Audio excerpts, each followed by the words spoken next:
Okay, super cool tool. I'll definitely tell you more about it. All right, and we're live. Korin, I'm really excited to talk to you. We're going to talk all things health and fitness. We're going to talk business. We're going to talk about your military grade water bottle over there and everything else that's going to come up in this conversation. So first things first, thank you so much for giving me your time today. Yeah, no problem, man. Thank you for having me.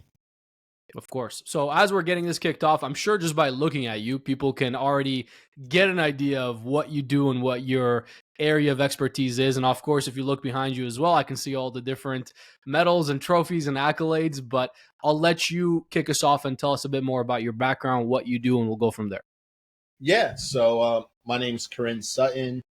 I've been, I have to say I've been vegan for over 11 years. I'm an online fitness coach. And also I own a business called Body HD Fitness, where I train other vegans to be able to build muscle, be ripped, and also have a very healthy lifestyle, because this is something that is a big problem when most people do transition into a plant-based diet. They don't know what they're doing. So, and then they give veganism a bad rap because they think it's like eating vegetables is bad for you, which is not. So that's what I do, is really help put people in the right direction so they're able to be very healthy and have optimal results. And also, I've been in the military for over 8 years as well, and deployed to Operation Iraqi Freedom 3 and 4. Awesome. First of all, I'm not American, but thank you for your service Yeah, no problem. regardless. And second of all, I have to make a couple of comments right off the bat. First of all, you're definitely my favorite vegan. Yeah. I've had a lot of vegans over the years. You're definitely my favorite. Second of all, I'm not a vegan, as you probably know and most people know, and I'm very much a meat lover. I'm very Mhm. much more on the carnivore paleo side of the scale, if you want to call it that. So this already will make for a great conversation. Yeah. And third of all, let's get into kind of why you got into all this and how you transitioned from being in the military to wanting to get to health and fitness. Were you competing first and then decided to take that knowledge and share, or how did that all come about? Well, when I was in the military, like I said, I did 8 years. The first 4 years was in the United States Marine Corps. So I did that literally like a year after the whole 9/11 thing, right? And the reason I joined was just because there was multiple reasons. I have to be very honest. First, I was young. That's number one. I was like 17 years old when I made that decision. Number two, I have family members that did the military. Like my dad was in the Army, my granddad was in the Navy. Another reason was during high school, I did get attracted to junior ROTC, which is like it's called like junior Navy officer training corps, right?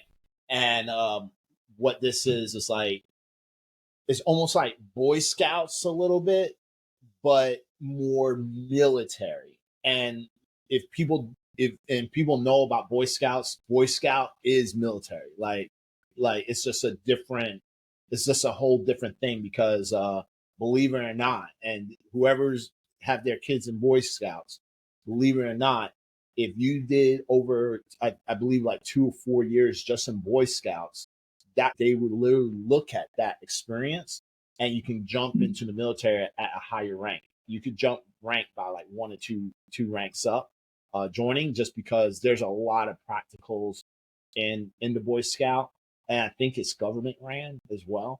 But there's a lot of like practical training practications within Boy Scouts, like land navigation, how to use a map, outdoor survival tactics, first aid. And this is a lot of things you do learn in the military. So it's the same exact training. So That's interesting. I knew the skills were transferable, but I wasn't aware that the actual accolades are transferable as well.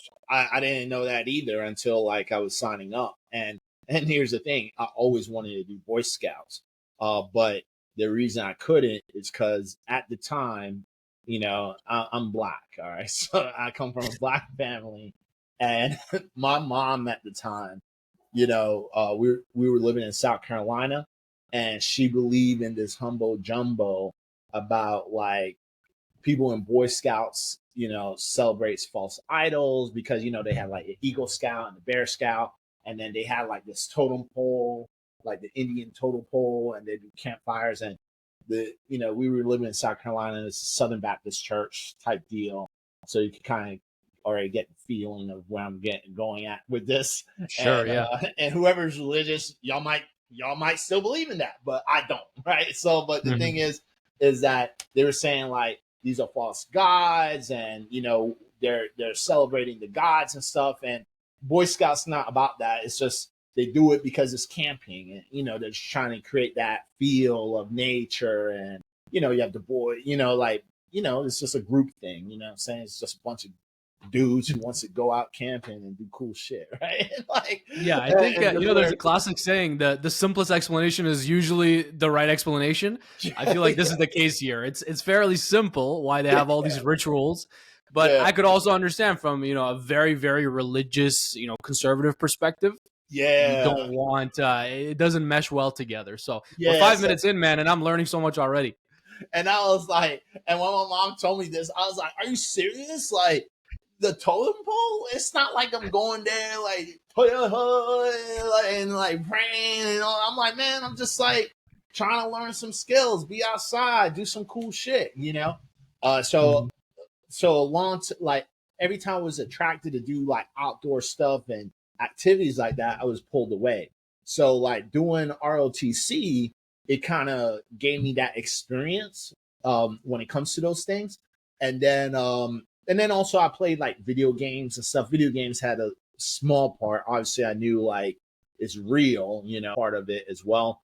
And then that's when I decided to join, and from there, did 4 years, deployed to Operation Iraq Freedom 3 and 4, got out, did the Navy Reserves because I kind of missed it. I stayed out for just a few months, and I was like, man, I kind of missed the military. Like, I wasn't really for sure if I wanted to end my military career 100% at that time. So that's when I joined the Navy Reserves, did that for 4 years. And then throughout that time, when I was in the reserves, that's when I decided to go to school, because the first 2 years when I was in, I was kind of thinking about, if I wanted to go back active, because I was looking at like special forces at the time. But then I was also looking at the officers program because I wanted to make more money. That was something that when I joined the reserves, I was like, I want to make more money. If I'm going to do the military, I have to make more money. Because I started realizing a lot of people that I'm surrounded with, they're my friends or whatnot, but they're broke. You know what I'm saying? They weren't really making a lot of money. And I guess that just comes with age, like when you're young, remember I was 17 when I joined. I wasn't really thinking about money. I just want to do something cool. Obviously benefits so I can go to school because my mom didn't have the money to put me in school. And then also just some real life experience. I also wanted to travel. I was sold on that shit, like you'll explore the world doing the military. And I did. I also went to places. You weren't really on a beach, kicking back. Yeah, you're traveling. There were certain places that I was in the part of the world where, it wasn't great. It wasn't beaches and sunshine. I'm like running for my life, right? So it's like, but I did see the world, because I was part of the Marine Expeditionary Unit 22. So when I deployed, it's a lot different than most military guys deploy. Most usually just fly to the combat zone and then they're out there for like a whole entire year. But with those particular individuals that fly out to Iraq, they're more in a support detachment. So they're assigned to like a major base that's already established, and they're more for support. Versus MEU, we like, you ever heard the term like the Marines are the first one there, last one's out? Well, when you're in the Marine Expeditionary Unit, that's the definition of that. We are the definition of that. So I wasn't had our special forces recon took over a school, cleared it out. They cleared out other sectors of where we were at, because we were in where were we? We were in camp. We were in Hit. The city was named Hit, and Al Assad region. Man, I forgot the name of the the actual area because it's in areas Right. or regions. This is in Iraq? Okay. Yeah, so I forgot the actual region, but the city was hit, and then we had recon take over the school so we can set up our camp there, and then they went out and took over certain sectors like train stations and buildings and stuff like that so we can set up camp. So we're in the shit, and when you take something over, everyone's not happy. So so I'm sleeping in sleeping bags with inside the building with windows smashed out, and we replaced the windows with sandbags. Like that was my living conditions. You know what I mean? Wow. So you guys So are really front line. huh? You guys Yeah, were really front line. You guys yeah, are yeah, really yeah. near the action.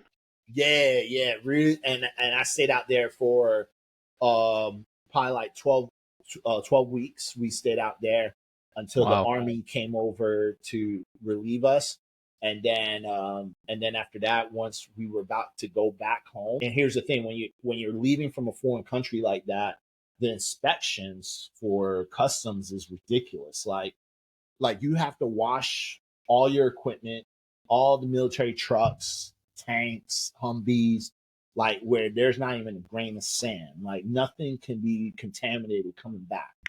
So the wash down is really insane. And literally when we had about 75% of all that heavy equipment clean, then we got called back out to go to another part to Iraq because they were doing this election thing, and someone blew up a mosque and stuff like that. So we had to like pull everything out and then drive to that area. We like stood by, I forgot where we stood, the name of the place, but we went, I don't want to say Navstar, but we went to this other place. I forgot the name of it because it's been years. It's like 17, 18 years ago. But we went out to this other area where we had to stay out there for another 4 or 6 weeks. And that was hell because it's like, imagine like, yeah, you go home, you guys, and then they're like, hey, we pull everything back out. We need to go back out. And we're like, what? So we're like, we got fucked up. Like I want to go back. But we ended up going back, and then things calmed down, and then we were able to wash all the trucks again, all the heavy equipment, and then was able to tour around the country. Because like the one good thing about the Muse is that even though we go into the worst shit and we're literally the front lines, we do have a lot of ports that we go to have fun. You know what I'm saying? So it's like, it's literally, when you're in these detachments, it's literally the definition of work hard, play hard. So you go into the shit. That's what I've heard. That's what I hear from all the military guys. Yeah, it's literally that. So that was the difference when I deployed. You know what I'm saying? I was with the combat unit and stuff like that. So we saw a lot of action, we saw a lot of stuff, but like I don't recommend a lot of people to do it, because even to this day, I have friends that they're not good. Some of them kill themselves from PTSD and stress, and like it's not a movie that what people think. It does play a toll, and it's not for everyone, and especially psychologically, because psychologically the human isn't meant to handle that type of stress, that type of violence. They're not meant to see that or experience that for a long period of time, or at all in general. Right. I mean, so it plays a big psychological role to a lot of people who does go. Yeah, And I agree. I think they experience that type of stuff, I agree. I think it's a real test mentally and physically by all accounts. I've had friends who are, military background. I've had guests on the podcast who are, 20, 30 year plus military careers. I even have that in my own family. My own grandfather was a military career man, 30 plus years, and very high up in those ranks. My father was actually in the Iran-Iraq war and was in the military as well. And if I had grown up in the Middle East as well, I also would have had to been in the military because it's not optional, right? You join when you're finished school and you serve your couple of years, and then if you want to continue on or not. So I'm very familiar with it, and I've studied it a lot as well because I'm personally fascinated by one main aspect of it, which is the discipline. And we can talk about that as well. And I want to ask you about some of your lessons from the military on the positive side of things. But one thing I've really taken away is discipline. And I've also just always been fascinated by strategy because I believe strategy also translates into business. And being in sales and business pretty much my entire adult life, I've always thought about strategic ways of getting ahead, strategic ways of growing, strategic ways of gaining leverage to get to your eventual goals. And more recently, probably in the last year, I started with a ton of military books. So I went through a ton of different books and just drew out different lessons, went through a ton of different podcasts, drew out some lessons. And over the last 3 to 4 months or so, I bought a bunch of different history series and went deep into ancient military. So I probably covered about 20, 30 hours around Roman military and the Roman Empire and how all of that developed. And then went back to even times of Genghis Khan and the Mongol Empire and how they ran their military operations and just how insane everything was. And Mhm. it's just been very fascinating for me to look at all these different aspects of military life and really draw the two major aspects, like I said, strategy and discipline. Now, from your own perspective, what are some things that you think you took away that you still apply to your life today that would be helpful to maybe a younger person watching this? A lot of young men, like you said, seek that and they want to go to the military or join the military for these different reasons. What are some things that maybe they don't have to join, but they can just take away from your experience, borrow your experience from? First is the whole instant gratifications, like it's non-existent, because um, when you're in the military, like for example, I got like these medals and ribbons and stuff like that here. You know what I'm saying? And they, just to get these took a long time. It took years. Um, and it's something where you don't get rewarded fast. Like you don't, they don't give away awards for things that you already supposed to be doing. You know what I mean? And that's one thing about the military is that, they tell you like you don't get a medal or an award to doing your job. Like that's what you're getting paid for. You get awarded and medals for doing expeditionary things, like doing things above and beyond, having initiative, doing the right things for the right reasons. So having that instant gratification, especially with whole social media and stuff like that, it's not like that in the military. And I guess with me, and how I applied it to business, how I applied it to social media, I don't expect instant gratification. I know it just takes time, and as long as you're working and you just keep being consistent, like you're going to get rewarded some way somehow. Like one thing that can't beat failure is consistency. Like if you just keep doing it and doing it and just not worrying about the results, like you're going to get there eventually. It has to. It's like they say, if you throw shit at a wall, something eventually got to stick, right? So it's Right. like, so it's like it's something that has to happen, by doing all that work. Like it has to. Right. So that's one thing. And then also discipline. Discipline, it plays a big part as well because like I teach classes in HTT and stuff like that, which is a high ticket trainer and for Brandon Carter and stuff. And one thing I noticed like with some of the students is that they want to build a business. They want to get a 6-figure or 7-figure business, but they're not doing the work that's necessary, to do it. And it's like if you're not doing that, like where's the drive and motivation to get you there? You should be able to self motivate yourself and have a self discipline to be able to do that. And when people ask me like, well, how you're able to do it every single day and do this and do that, because I tell them like, because what I used to do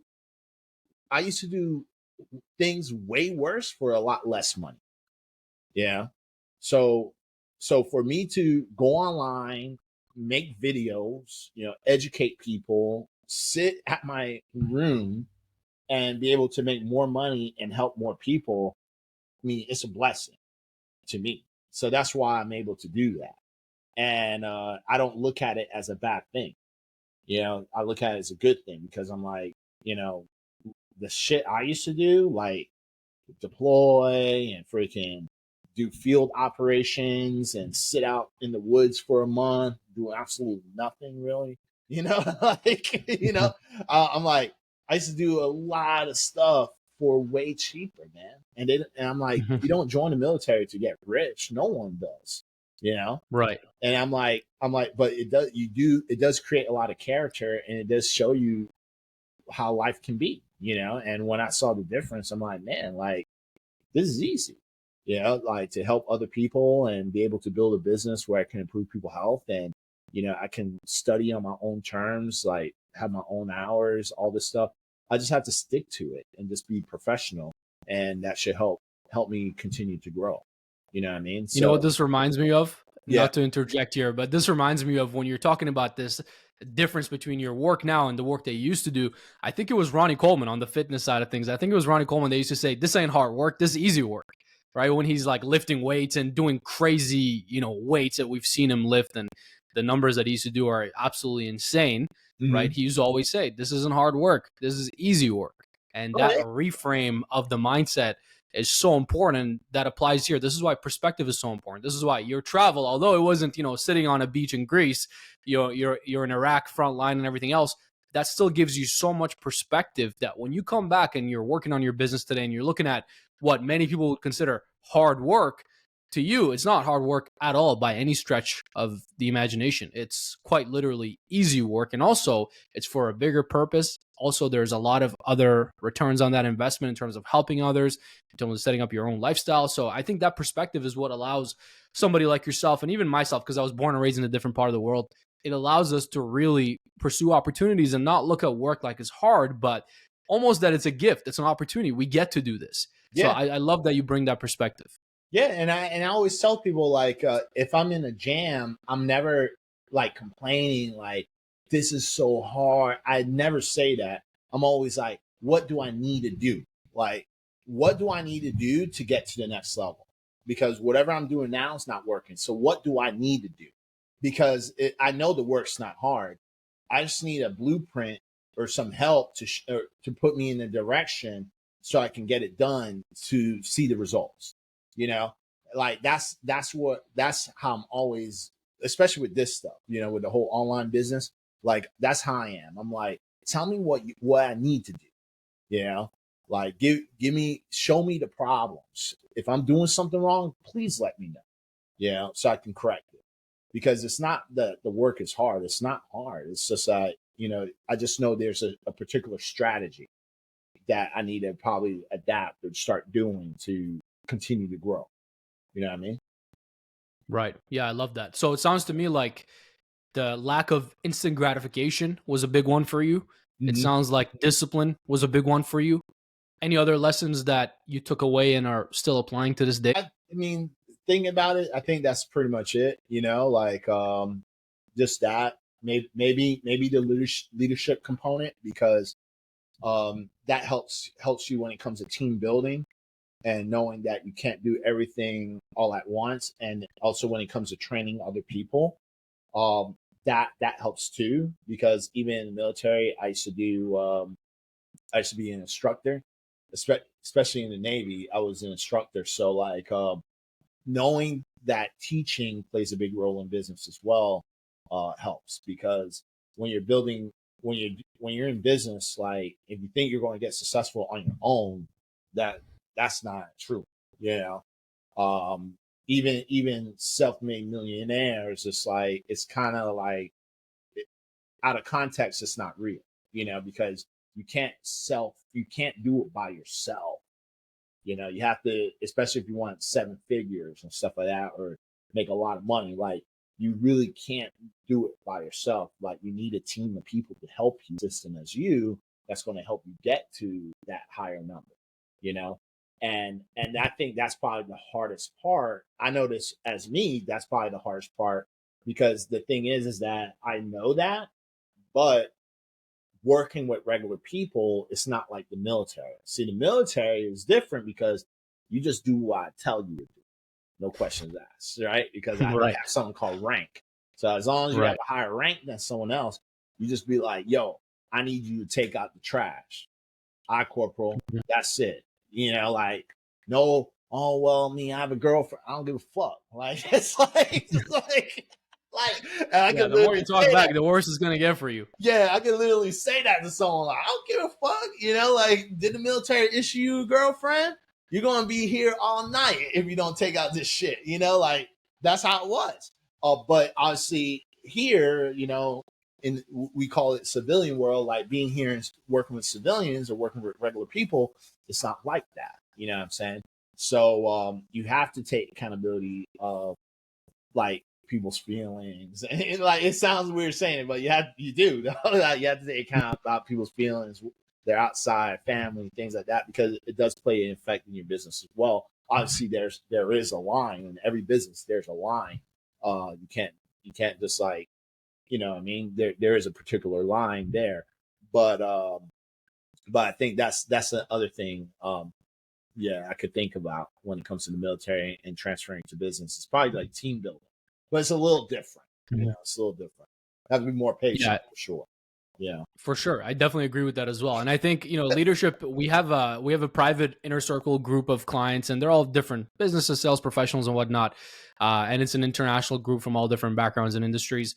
And a couple of them just recently got either promoted into sales managers, sales leadership roles, Hmm. or have been just essentially building out their teams. And we've been talking about leadership quite a bit.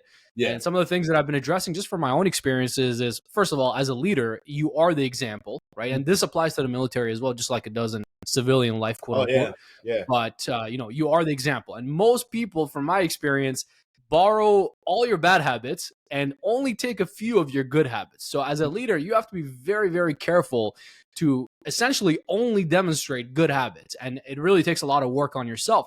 This is why my first mentor used to always say, you got to work on yourself before you work on your job or business. Yeah. And that's been a principle of mine forever, and I think it always will be. The second piece of that is, besides the fact that you're the example, leadership is all about incentives. So you will get what you incentivize, Hmm. right? I used to build sales teams where we would incentivize essentially closed deals, signed contracts. And guess what we would get? A lot of signed contracts. But guess what else we got? A lot of fraudulent signatures, a lot of fake deals, a lot of soft closes, as we used to call them. So Hmm. we realized we're incentivizing the wrong behavior here. We have to incentivize results, actual products or services fulfilled and delivered. So we Yeah. started to change the incentives. So, you get what you incentivize. I think there's a lot of different aspects and components to leadership, and the military is definitely a great place to learn that. Somebody that I love to listen to because I love his work is Jocko Willings.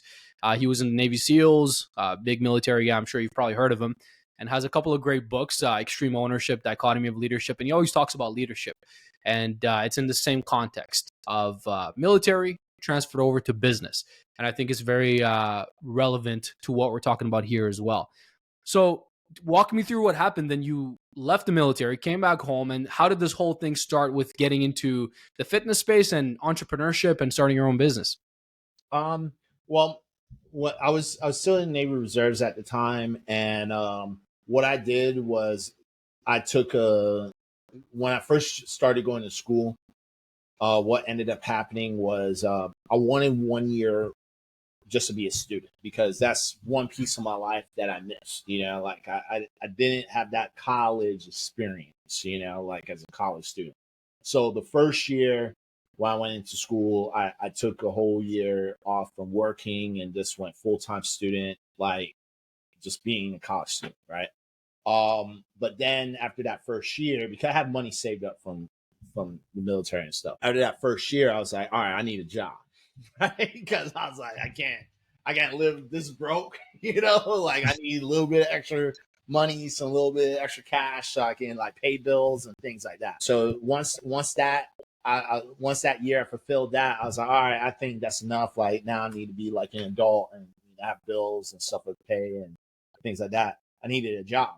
Now the job was pretty difficult because I needed something that was going to pay pretty good, but have more flexibility with time, and it's hard to find jobs like that. Come on, and I know, like, imagine me, like, military guy working at McDonald's.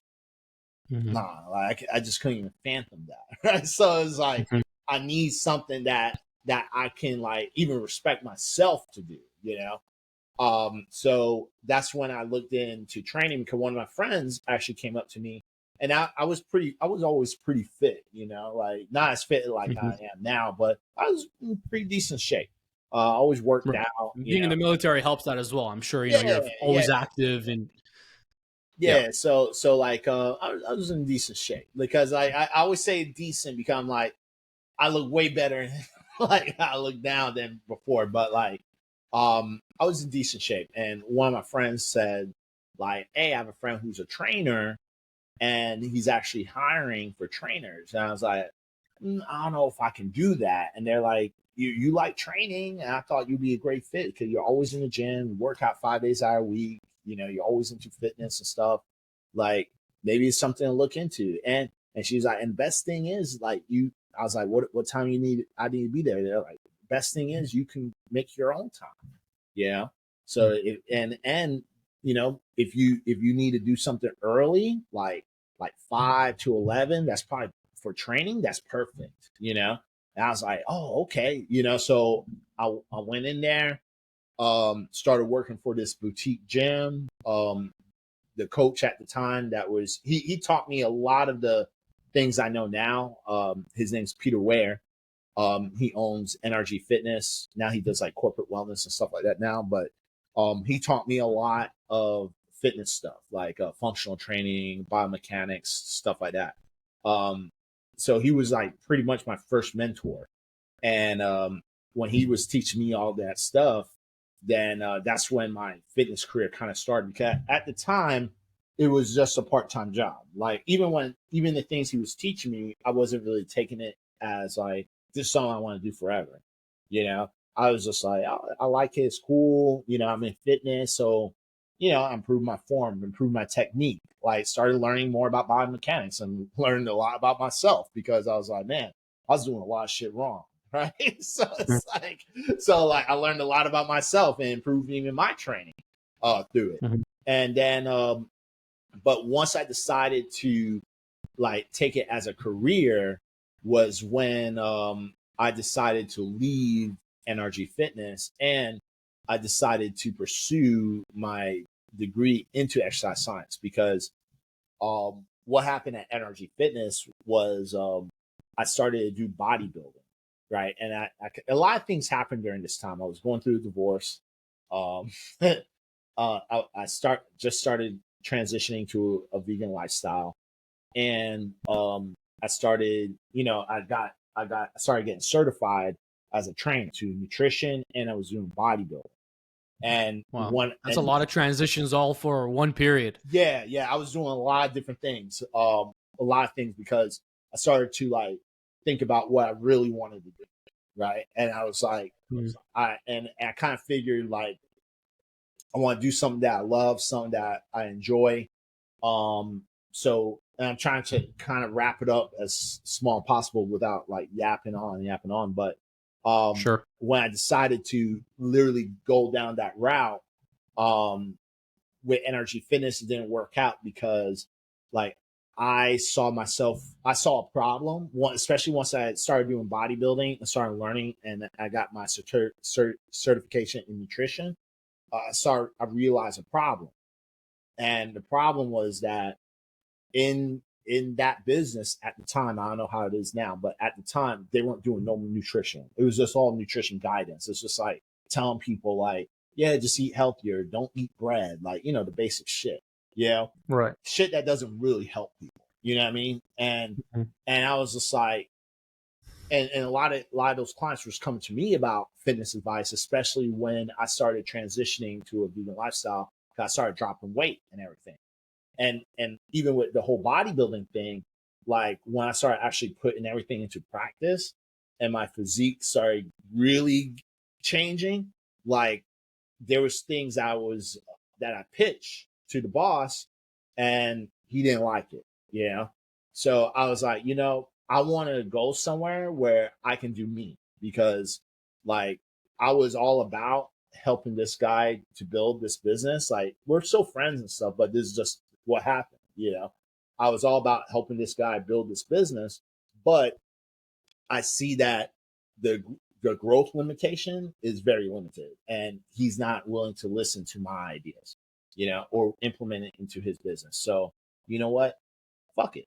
I'm just going to do my own thing, So I left, and that's the nicer version too. So I left, and then I left, I know and those then stories. Believe me, I've had a couple of those quote unquote exits myself. yeah, I'll give you like the PG version, but like, Yeah. I left and then started working in the gym because I was like, let me start from the ground up. So I started working for regular gym, and the gym was like, I started working at UFit in the beginning, and they, I have box gyms are they're just like, we feed you clients, you train them how you want to train them. You want to give out meal Hmm. plans, give out the meal plans. Hmm. They just have certain rules and regulations. Like you can't charge the people for the meal plan, but if you want to give them a meal plan to make yourself be the better coach, like you can do that.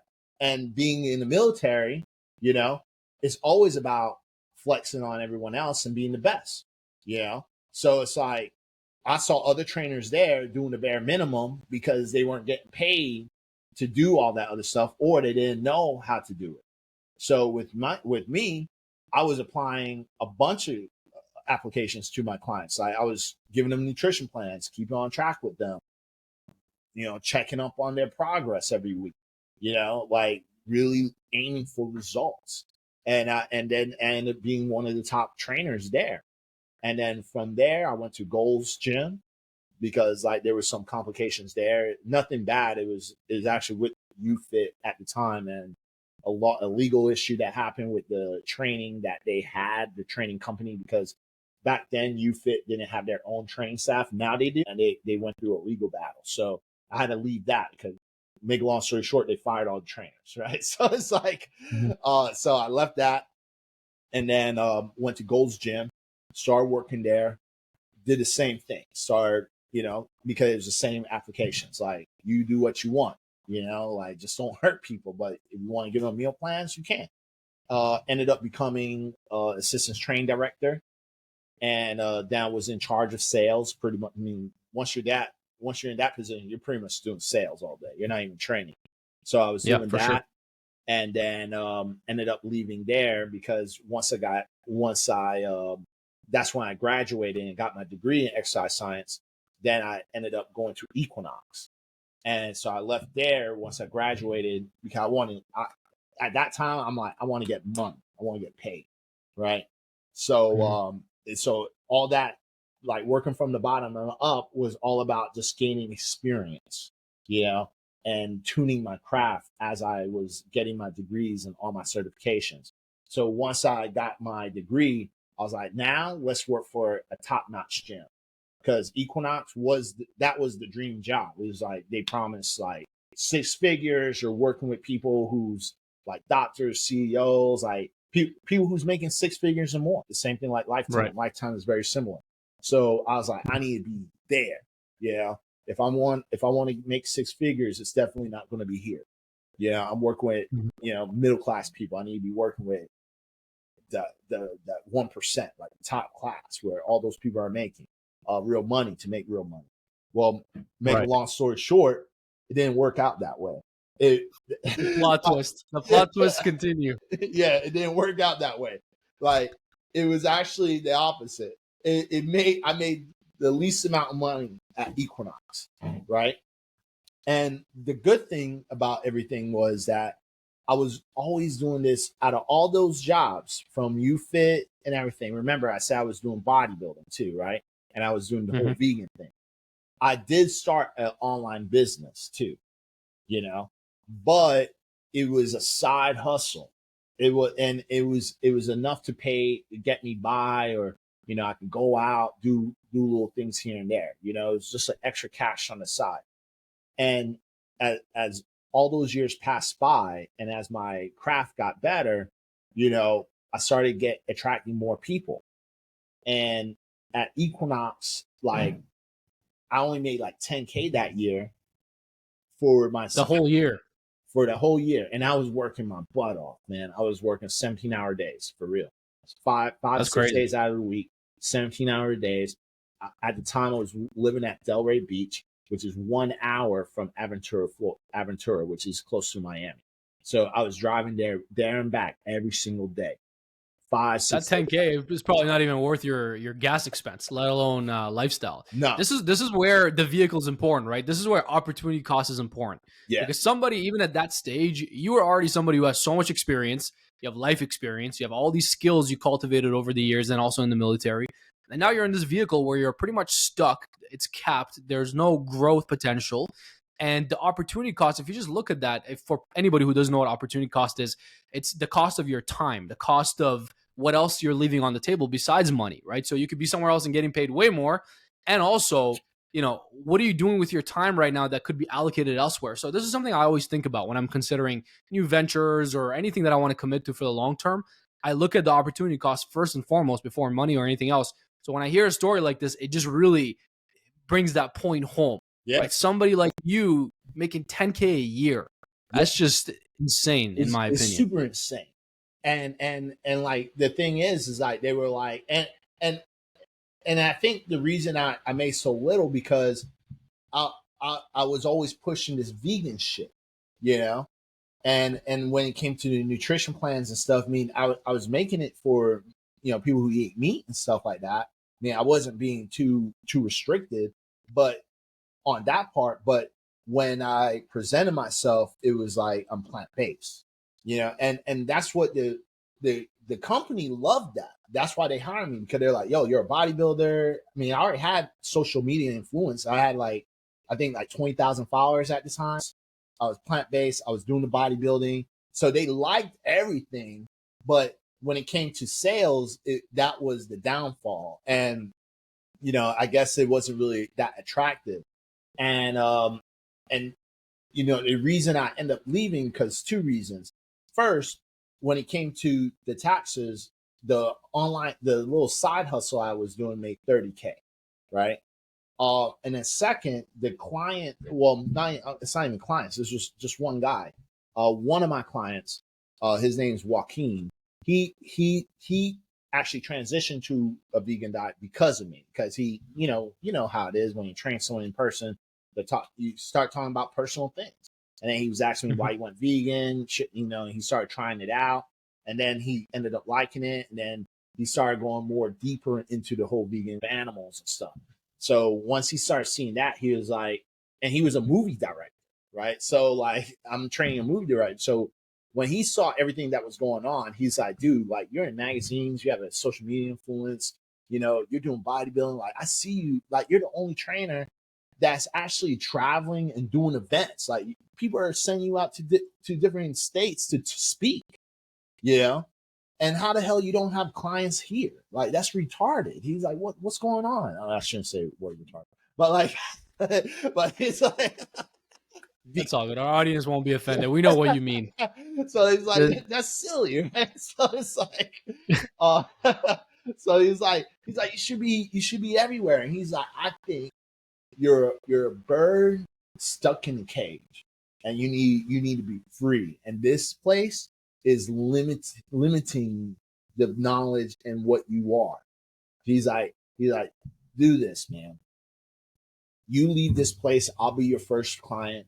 You just tell me a price, I'll pay you, and then I'll show you how to like do meet if you need help with media. Okay, he was moved already, so he's like, I'll show you how to use cameras, media, how to do all that stuff. So he kind of laid down the groundwork and helped me out. And his son is a videographer too, and he was more in the social media mind, So he connected me with his son. He started helping me out in the beginning with like editing, social media, like really taking it to the next level with that, helping me to do my own videos and ads and stuff like that. And then I kind of just went from there. And then once I did that, I mean, I still had clients like outside as well, but that's when I started really focusing on the online, because I was like, man, if I made 30K and I wasn't even putting any attention to that, and really focus and building that up. If I left this place and just focus on myself and try really focusing building this online, business, I wonder how much money I would make, because I'm spending 17 hours in the gym, and this place, which was my dream job, I made the lowest amount of money. Imagine if I spent the same amount of time on myself. I did that. I took that leap, and I was like, you know what? I'm just going to do it. So I quit and they hired me. They when I ended up leaving, they told me that they're like, no, man, we can't have you leave. Just give us more time. Like, you're a good trainer. Da da da da da. You know what? Before you leave, we have an offer. We'll promote you to as a management a manager in the South Beach gym. And so they have an Equinox in South Beach, and they were like, we'll promote you to management position. So you'll get more pay, you're in a higher position. You're not even training, you'll be managing that gym. And it was a sweet deal. But I was like, man, I was still living in Delray. I'm like, man, and I was like, dude, that's like 30 minutes even more down south. So to me, it was just like, nah, man, it's not worth it, because I'm like, unless I'm living in Miami, okay. And I was like, the whole point of working here was to make enough to get out of Delray to move to Miami. I'm not even making enough to live in Miami. So I can't. I have to do this shit. I'm like, because like you said, opportunity cost. It wasn't worth it. So I'm like, I'm just traveling way too much, man. And I was in a Mazda 3 at the time. I'm like, man, this car's about its last legs. Went from a Mazda 3 to a Model 3. Yeah. You still have the Tesla, by the way? Yeah, still got the Tesla, yeah. I love it. I remember when you got yours. Quick little side note. I remember you got yours, and we were talking, and I was like, hey, man, that looks good. I want to get my Tesla as well. And you're like, yeah, let me know. I ended up getting mine, and yeah, loving it. I still have mine as well. Love it. Yeah, man. And then, but then I started focusing on that, build up the online business, put more time into it. Like I said, and then once then that year, I made 60K. And then that's when I joined HTT after that, because after that year, I was like, I need to get it to the next level. But I knew the knowledge that I had got me to 60K. I can't just do the same shit and expect for it to double. Like, I'm like, there's something's missing. I need to do something. There has to be something that's going to help me project myself to that next level. So that's when I got with Brandon and stuff, and started that course and everything. And then that took me from 60 to like the 100. I think I made like 100 and something K, 120K. And then after that, following year, 225K, following year, 250K, and just kept going up and up from there. Just because the knowledge and the mindset and everything that I started applying to the business. And I'm still trying to get to the next level, Yeah, of course. I think for somebody like yourself, one trait you left out that you took away from the military is competitiveness. And for somebody like yourself who's hyper competitive and mostly competitive with yourself, trying to always chase your potential. And I just believe that your potential is it's like your shadow. You continue to chase it, but you'll never catch it. Yeah. Because as you grow and evolve, your potential grows and evolves. So there's always more to be done. Right? It's the classic saying of too much to do and too little time, right? Yeah. So I love that you gained. I always feel like that now. I'm like, there's not enough time in the day. Exactly. The best way I've heard it summed up is that the days are long, but the years are short.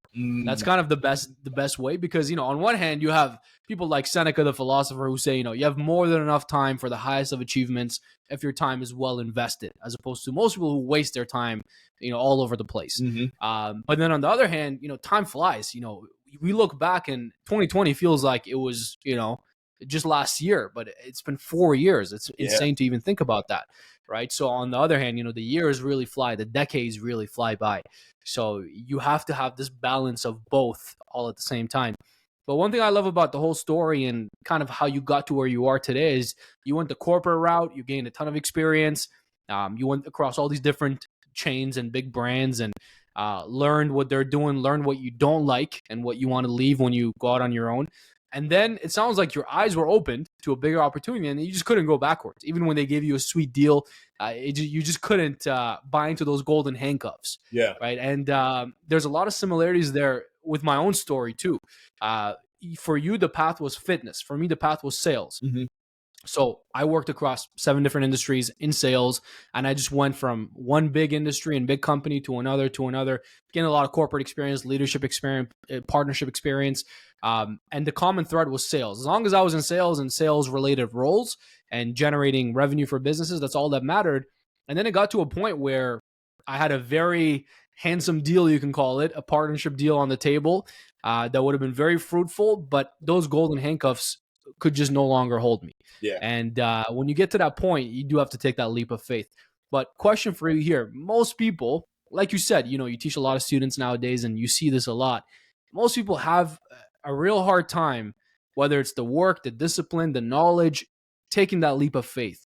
What advice would you give people in that situation? What advice would you give people wanting to go into business for themselves and just create more opportunity in their lives? I mean, eventually you have to take that leap, eventually. Like for me, I waited, I just looked at the numbers, it just made sense. Like for me, like I said, with my story, I always had the side hustle at at the end. That's why I really didn't even talk too much about it, because when I started the fitness, once I started bodybuilding and I was working for YouFit, I started with the online fitness. And then here's the thing: the only reason I started it is because I hired a coach, my bodybuilding coach, and there was I had a few times where I was kind of tight with money, and he's like, hey, like do online coaching. Now, online coaching wasn't the same as it is now, like back then, man, it was actually better. And I feel like I'm like, man, if I went back in time, I'll already be a millionaire. You know what I'm saying? For Because it sure. was Yeah. so I get exactly what you mean. yeah, it was so Yeah. easy back then. Back then, Hmm. it was I just didn't have the knowledge to Hmm. optimize, like truly monetize on online. I didn't have the Hmm. knowledge, but back then, Instagram was simple. It was just a post, and that's it, in text. If I had the knowledge of copywriting and like what to actually post for my audience, I'd be a millionaire already. Like YouTube was at its infant stage. I posted videos on YouTube of workouts, but if I have the knowledge I had now when it came to editing and what people really wanted to see, because you could, like back then, I posted I literally recorded myself doing a whole workout like with no editing. It got like 1,000 views, like the first Yeah. day, because no one knew what they were in. Like if I knew the things I knew now back then, woo, Hmm. yo, like people were For like, yo, sure. these videos look super legit. Yeah. 100%. This So is why, people like our mutual friend, Brandon Carter, yeah, who you still work with, people like Elliot Hulse, people like the Hodge twins, all these guys, built such a moat in that yeah, online space because they got in early, they had that leverage and they went, hard at it. They yeah. committed to They it went and then hard. they built Yeah, that brand and that brand pays dividends to this day. yeah. And that's the thing. Like I was like tipping my toe in and out with it until I got to that point where it's like, all right, I want to do it now. It's like, but if I stepped in and just stuck with it and stuck with my guns, like I would have made way more. But I again, I was more in that mindset of like working for the man, having a comfortable job, things like that. And it's not that and this is my second business, I've ever owned. Like the first one was like a toy business, and when I owned that one, I it didn't do so well. There was a lot of mistakes that I did, and I lost a lot of money. The first year I made money, but the second year I lost everything because like the whole recession and everything, and the malls weren't doing great. But Mhm. but that's a whole nother story. But that was one of the other reasons too, because I didn't know, like I thought like I didn't know like it would be feasible to even do your own business in training, and I didn't know that online would have been so profitable until now. But back then it was easy. It was just like I was just sending out emails. It was just like you call them once a week on the phone, and then you send out an email, PDF file, workout your Right. plan. Someone didn't know how to do a Right. workout, you tell them to Google that shit. You just be like, yo, just Google it, bro. Like, like I was That's like, what your email said. yeah, like, and people pay. People be like, all right, Yeah. cool. Like, no one get offended. No one be like, I'm leaving this coach. He's lazy. No, because that everything was at its infant stage, it was just like, yeah, that's what you just got to do. Like, yeah, just Google it, man. Like, you find a video, and you know what? I'll look for it. Here you go. Oh, thanks, bro. That's it. It was nothing with it. Now you can't tell no one that. You can't tell. I mean, if you do, more likely they might leave, right? So they're like, yeah, this Yeah, guy's for sure. Yeah. super lazy. The good old days. Yeah, yeah. Now it's, hyper competitive, not just in Yeah. the fitness space, which is one of the biggest industries. So of course it's hyper competitive there, Mhm. but just in the online space in general, because of the low barrier to entry, any 18-year-old can get on social media and say, I have a business, I have the service that I offer. That low barrier to entry is good in some ways, but it also has a lot of downsides, including the hyper competitiveness that it creates in the market space. And then the need to really differentiate yourself and build a brand that is trustworthy, reliable, Yeah. that's backed up by experience, right? That, you can sit here and talk about all the years of experience you have in the fitness world, in the military, everything else. I talk about the 12 plus years of experience I have in sales and business and partnerships. So you need to communicate that in order to separate yourself from every other, kid on the social media platforms who's claiming to be able to deliver the same results. But with this being the situation, then would you recommend somebody right now? Would you advise somebody to go out on their own and start their own business, or how would you advise them to go? Yeah, yeah. I mean, yeah. So like, I know I kind of drifted off, but like, yeah. I mean, I feel like the best thing to do is like just start something. Start something. You don't have to like quit your job and then 100% commit into a new business. Like, if you want to play it safe, play it safe. But just have some time where you're putting some time into the business. So like for me, when I did the whole online thing, I committed at least 2 or 4 hours a day. Yeah. Like, that's what I did to build that. Because even when it came to like workout videos, when technology and everything was started going up, and I knew, like, even I knew I can't be telling people to like Google this shit. And I was getting tired telling people to Google it, because then because when media started going higher, people were throwing out a bunch of bullshit. Like, you see some guy like, this is how you do chest press, and it's looking all weird and messed up. And I was like, nah, man, don't do that. He's like, oh, I messed up my shoulder. I Googled it, and this is what I looked at. Let me look at. Let me look at the video that you Google. Oh man, this guy's doing it all fucked up. So that's why Yeah. I was like, you know what? I'm going to create a YouTube channel and just start making workout videos. I did this before Trainerize and all that stuff came out. So that's why it was so easy with HTT, because I already had the content made. I was using like whatever I had. I had an iPhone 6 and an iPad 1. And I started putting it on tripods, going into the gym at Equinox, and started like, this is how you do bicep curl, and started explaining it and everything. And then as money and everything started growing, especially when I started focusing on me 100%, like, then I was like, yo, I can't do these videos in Equinox anymore. I'm gonna go to I'm gonna find a gym, rent out the space, and then wake up 3 o'clock, 2 o'clock in the morning, and film all the way till that gym opens, because the gym would open like at 8, 9 o'clock on the weekends. So I'll be out there early morning making, 15, 20 workout videos, knocking them out. And I started buying like stage lights and stuff. So I always say, like, start small. Don't give up your day job.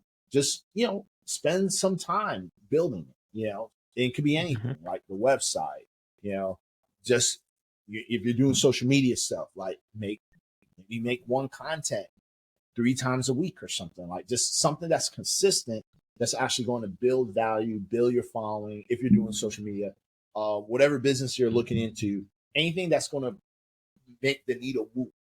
Yeah, because that's what I did. Like, everything I was doing, like with social media, I didn't know what I was doing and what I was posting. Until I got with Brandon, that's when I kind of dialed into the, like, how to speak to my audience.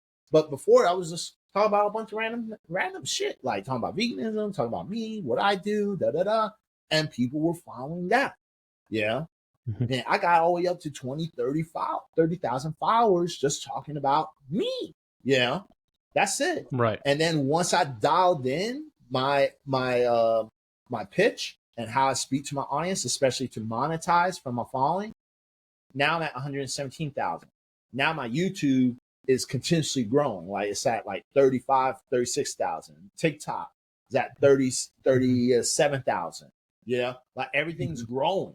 You know, Facebook, I have like 30 something thousand on that. Like everything's growing because I know how to speak to my audience. And now when it comes to other platforms, I know how to pitch to those platforms to make those grow as well. And it's not even a problem. Like I see it every day. It's like a couple hundred followers adding on. I'm like, yep, let's keep going. Let's keep going. Let's keep pushing. You know? So that's how it is. And then once you start seeing, like, you know, especially once you start selling whatever product you have or whatnot, and then you start making money, then wait till it's that period. Because like I said, for me, like my side hustle was making more than my actual business, and it just made sense. I mean, and it wasn't that much more. It was like 10K, 30K. I know for some people it might be a little bit different. Maybe you already have a 6-figure job and your side hustle is not even close to that. But if that's the case, then wait till it's profitable enough where you can take an L from your primary job and focus on that. Because let's say you made 30K at your side hustle, but you're still making 100K at your job. How much do you need to actually live? How much money do you have in the bank that you can survive? And if you do decide to make that sacrifice, I highly recommend to do it. But just remember, because I've seen people do this in HCT as well. They were making like 6 figures and then they wanted to be a trainer. But the mistake some of them did was that they relied on that saved income to, you know, so they worked slow. And I'm like, don't do that. You know, that saved income, like put it in another bank account and close it away. Don't even have a card access to it and pretend it's not even there. Like literally, like use that as when like you're just like, I don't know what we're going to do anymore. You know, then open it up. But rely on the business now and pretend and have that saved money somewhere else locked up. We can't. It's hard to reach it, and then put 100% into that. You can like get by. It's going to be tough, but get by. It's going to be very uncomfortable, but get by.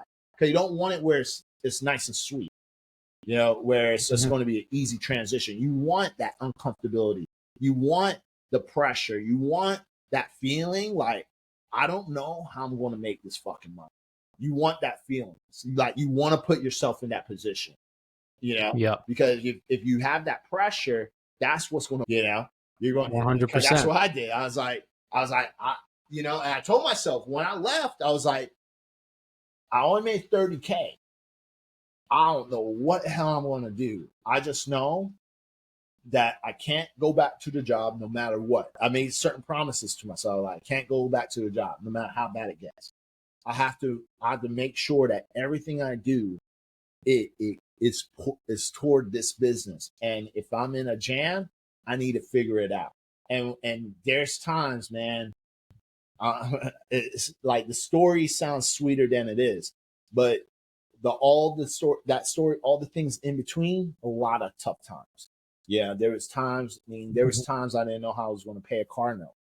There was time like I got my car repoed 3 times. That's the shit that went through. Like, I'm not telling you the bad stuff, but that's some of the shit that actually happened. I had my car repoed 3 times, man, just to let you know how bad I wanted to do this online shit and how bad I put myself in the position. And I still had to find a way to get the car back, you know, like, and I found ways. There was times where like, you know, I had to walk around with flyers, you know, like I'm like I have flyers walking around, walking the street, just passing it out. Hey, here you go. I mean, see people running here you go. There was time because I was desperate. You know, I didn't know what else I had to do. I was just like, I just know if I'm in this position, I need to do something. I was doing everything. And then if I was passing out flyers, if I'm on the point when I'm passing out flyers to random people, what do you think I was doing on Instagram and shit? I was on story every fucking day. I was posting like multiple times a day. I was doing is because when you're in those desperate times, desperate measure state, you get energy out of nowhere because because I was even looking at bums, man. I was looking at bums. Like, man, I'm almost there. That was your future vision. Yeah, and I was like, Start making friends, yeah. start asking I was questions, like, you know, where's the best food? yeah, I was like, fuck, man. Yeah, like I was getting Yeah. frustrated. I was like, man, you know, Yeah. like I'm looking at bums and I'm like, oh man, you know, like, dude, I'm almost there, man. I need this shit to work. You know, I'm gonna get kicked out. You know, like so. And when you're in those times of pressure, that's what's gonna push you. You know, Yeah. and then Yeah. you know, here I am because I've lived those times. So it's not as sweet as it sounds, but I want to also add that in there as well because I've been through some shit, you know, like some bad. I believe it. Yeah. And listen, I appreciate you being genuine and actually, you know, sharing all sides of it, because I always say the same thing. You know, in hindsight, looking back now, it looks like it was all a natural progression and it was all beautiful and going upwards. But I know from living my life that there was a lot of ups and downs. There was a lot of very, very, very low moments. Yeah. There was a lot of internal conversations. There was a lot of struggle and hardship. You know, I always wanted to be independent and support myself. And I knew that I have to get out of my comfort zone, my current environment, to really build something of myself, to really pave my own path. So I moved out of the house when I was 17 years old, and I lived on my own ever since. I never went back. But those initial years were extremely difficult, right? Financially, supporting myself. I remember, you know, I tell the story, and for a fitness guy like you, I think you'll appreciate it. I was on the oatmeal diet. I used to buy big bags of oatmeal, and I had one bowl and one spoon. I'm not even kidding. That was what my entire kitchen consisted of. I had one bowl that I would dump the oatmeal in pretty much 2-3 meals a day. Sometimes I'd eat something else for protein, but that was basically it. I would put water in it and put it in the microwave, and that was it. It wasn't even with milk. It was with water. No, Just plain watered down oatmeal with nothing else on it. You know, no. so I lived that diet. That's why I can appreciate having a good life. No. And I'm grateful every single day, right? And it's funny you said that because, like, here's the thing: when I was doing the bodybuilding, especially the first years of bodybuilding, I was doing similar stuff. Like, I was eating oatmeal because I was broke, man, but I wanted to do this bodybuilding shit really bad because I knew when it came to what I was trying to build this image of myself, I was like, yo, if I'm vegan and I'm bodybuilding, man, this is like I'm going against the grain of what everyone believes. I'm like, because even to this day, there's not a lot of vegan bodybuilders. You know, there's not a lot of vegan bodybuilders. But I knew back then when there was literally no one doing it, you know, it was like, what, 1 or 2 guys, you know, that I personally knew. Like, there was no one doing it. Like, everyone in the bodybuilding industry thought it was ridiculous. Even when I got with my coach, he was like, you're vegan? He's like, and you look like that? I was like, yeah. And he was like, I don't know, man, but if this is something that you want to do, I think we could take it somewhere. You know, he was like, but he was just like, he was surprised. And then even when people in the industry, they were surprised. So I was like, if I can show this, like, I know I'm going to turn some heads, but I didn't have the capital to do, and bodybuilding is an expensive sport. So I was, you know what? And here's the thing, like, being in the deficit, you know, because, you know, when you're bodybuilding, you have to cut down to low single digit body fat. It was good in a way because first I wasn't spending a lot of money on food, right? So like automatically I could be in a deficit. And then number 2, like, a lot of the foods that I was doing to hit those macros was oatmeal because it's cheap. And I was doing it in water with a little bit of sugar. I was doing protein, a lot of protein powder. I was doing like some, maybe like I had like 1 cooked meal a day, you know, bag of vegetables with tofu or maybe tofurkey sausages. And then everything else was oatmeal or peanut butter. Yeah, like, it was that was my dad as well. Yeah, peanut butter as well, canned tuna, canned beans, and oatmeal. That was, you know, so I've lived that life. The point being that, you know, in hindsight, it looks like a natural trajectory of just success, but there's a lot of ups and downs to it. That's why I still keep this picture behind me. Pressure is a privilege. That's what it says in the red. And you brought up pressure earlier. And I think, again, for people like ourselves who are entrepreneurial in our mindsets and who really are decisive in our actions and are relentless in pursuing our goals, it's that type of competitive drive. It's that type of fuel. It's being through all the ups and downs that really carries us forward. So I love that. And also going back really quickly to your advice in terms of people getting into business for themselves and entrepreneurship for themselves, I definitely agree with you. I always tell younger people, 18, 20, 25-year-olds, first go and learn on someone else's dime. Yeah. Figure out what you really want to do, figure out what space, what industry you want to be in.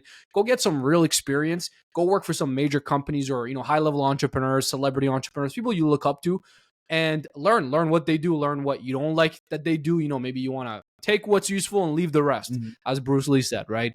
And you also want to save up some capital, because sustaining a business is one thing. Growing and scaling a business requires a lot of capital and requires consistent injections of capital. So you want to be in a good position when you go out on your own.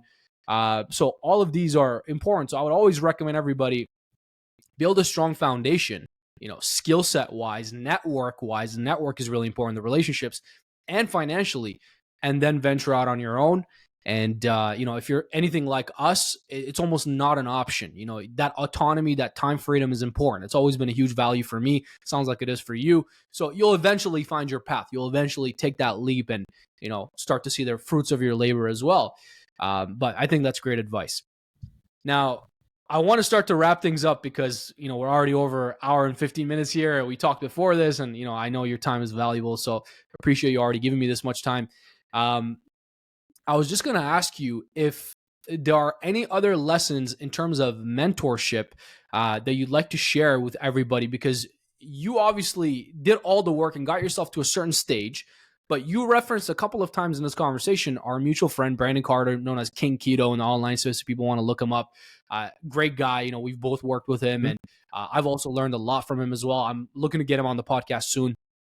I know he just did one with our other mutual friend, Moa Basti, as well. And you got to essentially working with Brandon and started to really raise your skill set, raise your knowledge base. And that's when you really started to take off in terms of your business growth. So I just want you to speak on the power of mentorship, why mentorship is important, why you should consistently have this hunger to invest in yourself. Like, what are some things you've learned from that experience? Working with different mentors really helped, because you gain a lot of knowledge, and it's just like with school. Like, the whole point of going to school is so I can have more knowledge and be better at my skill set. So even when it comes to training, like, that's why I got a degree, because I'm like, I didn't want to just be a basic trainer. I want to be the best trainer. I wanted to learn more about training and how I can apply it. And then once I finished doing that, I was like, okay, where else can I do put it towards? So I needed money. My business needed help. So that's why I got King Keto, because before him, I did invest into some really cheap program. It was like, like a couple $100, and I didn't like it. Right. It was like a mentorship, but it was bullshit. Right. So when I saw King Keto, I was like, well, he's more aligned in what I'm doing. Like, he's fitness, he's more focused on fitness business. So I did that because I needed help growing the business. Entrepreneurs don't do that, because I learned that in my first business. When I had my first business, the reason it failed is because the people that I was listening to weren't success at all. They weren't successful in their own business. So the advice I'm getting from them is just from their own experience, from someone who's not successful. Some of them maybe was doing a little bit better, but they weren't in the position that I would like to see them at or see myself at. Right. So when I saw Brand, I'm like, all right, this guy got his shit together. Like, he looks like he knows what the hell he's talking about. At the time, he had like 200 and something thousand followers. I mean, from his program and everything, I mean, he had the work, because at the time when I joined, he was still doing the fitness stuff. He had a supplement company, and he was doing the business. So I'm like, man, he has 3 things going on. Like, this looks legit. So that's why I went with him. And I even hired other mentors after, like Brandon. Like, even though I stayed in his program for the longest, I worked with Tanner. I worked with Charlie Johnson, and I learned different things from those fitness coaches as well, because I wanted to see what other people teach. Like, if Brandon taught this, I wonder what this guy teach and this guy teach. And like this year, I would say it's the only year that I'm not hiring in any mentors. I kind of I made a little promise to myself because at first it is expensive, right? But Mhm. I'm at a point where I just need to see more like application. 'Cause I feel like I have so much knowledge now. I just need to apply everything, and my business not at that level to even apply a lot of the things that I learned, especially from the other coaches.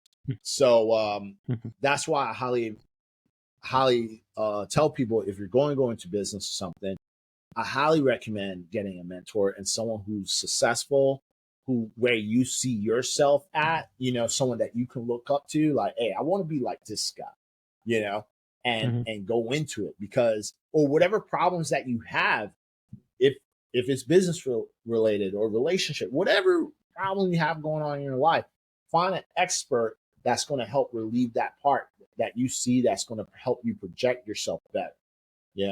That's the only thing I can really say about mentorship is that is because like I said, with me, I'm not doing any more mentorship, not this year.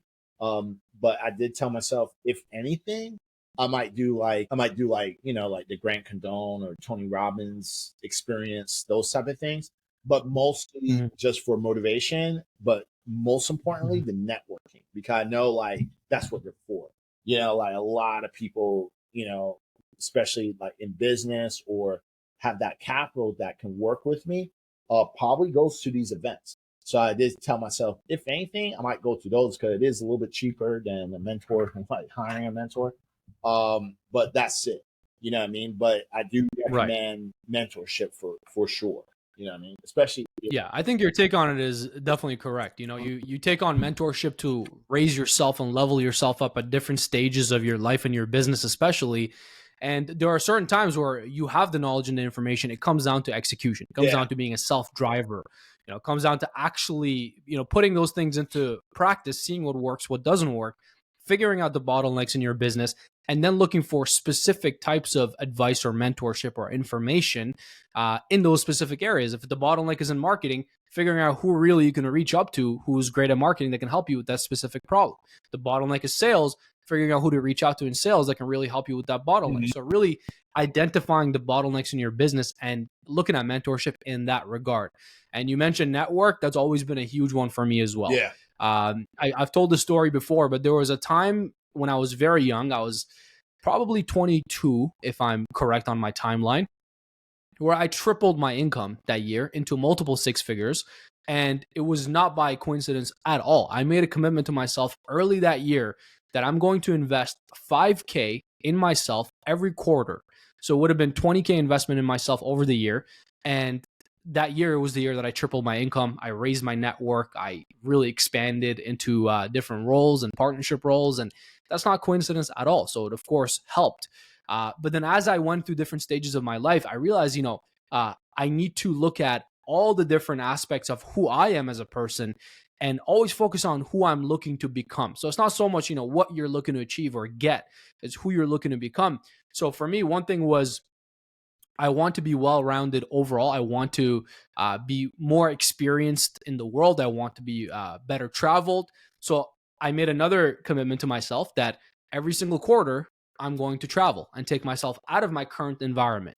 And that was a huge one for me, right? So I traveled, whether it's a road trip, whether it's just going to a weekend getaway, whether it's actually traveling to different countries, and just taking yourself out of the frame and looking at the full picture allows you to really process your thoughts, plan your next steps, strategize, and then come back and execute. So that was a big one for me as well. That was all along the lines of, investing in yourself in different ways, because ultimately you are the asset. So that's extremely important. And nowadays, I'm lucky enough to be able to travel 3 to 4 different countries every year and gain a lot of perspective. But that's how it all started. It was step by step by step, and none of it happened by accident. And I think the same goes for your story. Yeah. It's all very calculated. We both decided to do certain things. We took the first step, right? And then the rest opened up for us. So I think that's really, if there's one big takeaway, that's really it. Because most people, unfortunately, sit on their couch and try to manifest their goals and, watch TV while they think their six pack will just come to them or the money will eventually flow to them. It's just not going to happen, right? You got to take that first step. Yeah. So I appreciate you sharing that. Final question for you that I ask everybody. I'm curious to hear your advice with all your experience in life, in the military, just your background in general with the fitness world, with being an entrepreneur in multiple businesses now. Knowing everything you know today and being the person that you are today, if you had the opportunity to go back to your younger self and give yourself just one single piece of advice, what would that be? Don't party. Like, yeah, the partying, man. Like, I'm from Miami, so like I did a lot of partying, and I Mhm. think that's one thing I would tell myself. So like, and when I look back, that's the only thing. That's the only regret I have, and maybe it's not a regret. Maybe it shouldn't be a regret because now I don't have the desire to go out and Mhm. party, and so I'm like very business focused and about real life goals. Not just like instant pleasure, just to have fun or listen to the best DJ or just dance and drink and do drugs. It's like now I'm more focused on real stuff. So, in a way, maybe that's why it had its purpose. And now I'm at that point where I'm like, yeah, I've been there, done that.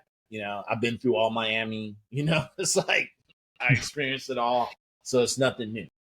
And really Mhm. there's nothing that's happening that I probably haven't experienced already out there. So, Mhm. but that would be probably one thing is just like, if I could have went back, I would have told myself like, hey, bro, like maybe stop partying and or limit it at least a lot and focus more on this. Focus more on yourself, focus on building your life, because I feel like I would have been way more ahead than where I am now if I did. So that's the Mhm. only thing uh I regret, because I know I'm 38, so the energy I have now isn't the same energy I had when I was 20, even if I'm vegan and shit. Like it's Mhm. like it's not the same type of energy. It's like I could feel it. You know what I mean? The Mhm. drive, everything is not the same when I was like in my 20s. And I'm Mhm. like, man, I wasted that staying up late at night, partying and shit. I could have stayed up late at Mhm. night and worked, and focused on my Mhm. dreams and shit, you know. But that's I think that's the only thing I would tell my younger self, if I could mentor Yeah, myself. that's great advice. Yeah. Yeah, that's not the first time I've heard that either, by the way. I got this question because I used to travel to a lot of business conferences when I was younger, Mhm. speaking of investing in yourself. And I met a lot of different high level individuals, well known people. And usually I'd have conversations, in the hallways of those conferences, going to the bathroom, you run into a guy and just end up talking for 20, 30 minutes. And I was actually in the hallway, and I usually don't name drop, but for this conversation, I think it's fine. I was in the hallway of one of these conferences, and I ran into Frank Kern, who's very well known in the marketing Mhm. space, pretty well known name, and he's done well for himself. And I asked him, I think I was maybe 19 or 20 at the time. I was like, "Hey man, if you could go back to your 19, 20-year-old self, what's one advice you'd give yourself?" And he's like, "Less drugs, less partying." He's like, "As long as you avoid that, you'll be good." He's like, "You're already here. You have what it takes. Just avoid that." I was like, "Okay, great advice." So I took that to heart and I applied it. And just like yourself, I had my fun times and my wild times when I was 18, 19, 20, and grew out of that very quickly and matured very quickly. So just like you said, it almost wouldn't be a regret because you are who you are today for that same reason. So thank you so much for the wisdom you've shared today. I'm excited to have more conversations. We didn't even get into the whole veganism topic and eating meat and everything else. And I was gonna ask you how your muscles can be so freaking full when you're not eating meat. So we'll talk about that next time. Yeah, man. But before I let you go, where can everybody find you? How can they get in touch with you? Where would you like them to tune in? You can find me on pretty much any platform like Facebook, Instagram, LinkedIn, YouTube, and TikTok. Just type in at Korin Sutton, and you'll find me there, or you can find me at my website at bodyhdfitness.com, or my email, korinsutton at bodyhdfitness.com. Perfect. And we'll put all the links in the description and make sure that we get everybody over to your pages. Thanks again for your time today, man. Appreciate your No time. doubt, man. Talk to you soon.